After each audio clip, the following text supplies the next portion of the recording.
Hello and welcome to another back in stock video. I'm Simon from Andover Norton. I've been sifting around these shelves again. We've got some of these in back in stock, but what are they? Well, let's go and find out. Okay, so the first item this week is part number 131694, the side stand kit for the Atlas and Dominator with all the parts including the lug and spring, and that's £155.93 including VAT. Next up is the tool roll. It's complete with a logo as well.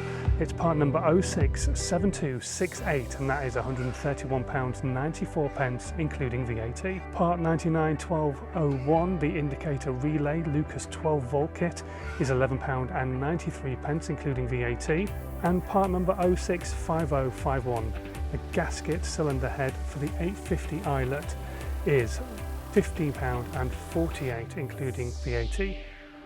And finally this week, part number 132018, the rubber cotton overbraid fuel hose 12mm size, is £8.34 including VAT. All the links to these are in the section below. And as always, if there's something that you really want and it's not on our website at the moment saying it's out of stock, you can set up your own reminder which will send you an email through. Really simple to do. The link to the video to explain how it's done is below. And until next time, thanks ever so much for watching and safe riding.